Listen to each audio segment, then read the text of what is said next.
নমস্কার বন্ধুরা, শুভ সকাল। তো এক্ষুনি আমি ঘুমের থেকে উঠলাম, উঠে দেখি আমাদের কবিতর দেখো কি সুন্দর ধান খাচ্ছে। তো অনেকেই কবিতর বলে, পায়রাও বলে। তো যাই হোক, উঠে দেখি আমার যা উঠান ঝাড় দিয়ে ফেলছে, কিন্তু আমরা একই একই বাড়িতে থাকি, যার যার মধ্যে আলাদা খাই। তো তাই ভাবলাম একটু রাস্তার দিকে যাই।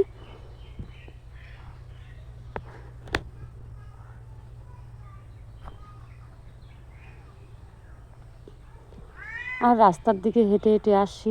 তো এসে দেখি তোমাদের একটা জিনিস আমি তোমাদের একটা কথা বলবো।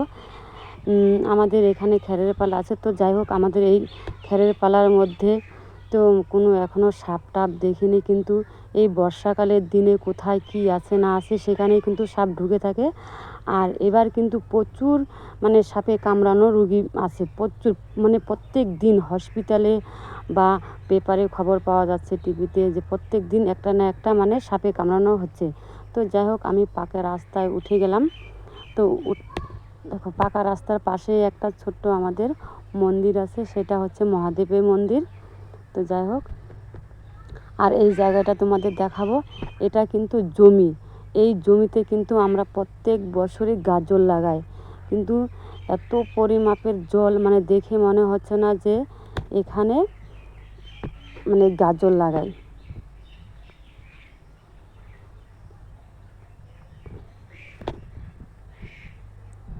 আর দেখে মনে হচ্ছে যে এটা বিশাল বড় একটা পুকুর, কিন্তু না, এই জমিতে আমরা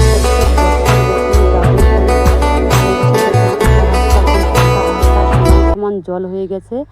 আর এই জমিতে দেখো এত জল হয়ে গেছে, তো অনেকেই দেখো, অনেকেই পাট জাগ দিছে, দেখো।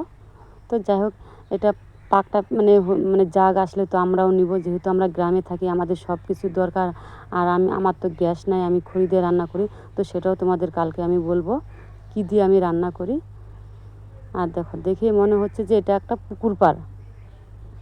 তো যাই হোক, আমি এখন বাড়ির দিকে রওনা দিচ্ছি।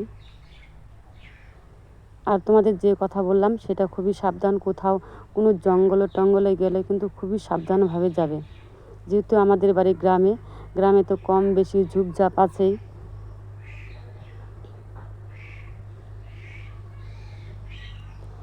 তো বাড়ির দিকে আসতেছি।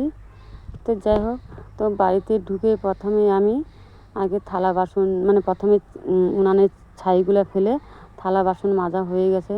তাই ভাবলাম যে কয়েকটা আমার জামা কাপড়ও কাচতে হবে। তো জামা কাপড়ে যে কাচছি। আর তোমাদের কালকে যে বললাম যে আমি স্কুলে রান্না করি, মিড ডে মিলে রান্না করি, এটা কিসের থেকে? এটা হচ্ছে সেলফ হেল্প গ্রুপ থেকে। তো এটা আমরা দল করেছি প্রায় 5-6 বছর হলো। তার মধ্যে থেকে আমরা 2বার রান্না করেছি। আর এখন আগে নিয়ম ছিল 6 মাস করে, এখন নিয়ম হচ্ছে 1 বছর করে। তো আমাদের আর বাকি আছে 4 মাস। তো 4 মাস রান্না করলেই হয়ে যাবে, অন্য আরেক দল ঢুকবে।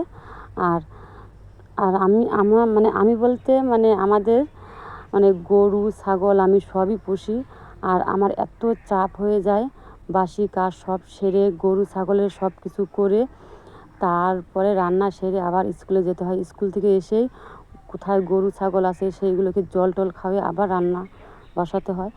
খুবই আমার চাপ হয়ে যায়, কিন্তু কি করব, উপায় নাই, যার যেরকম সামর্থ্য সেইভাবে তাকে চলতে হবে, কিছু তো করে খেতে হবে। তো যাই হোক, আজকে আমি রান্না করব ডিমের ঝোল আর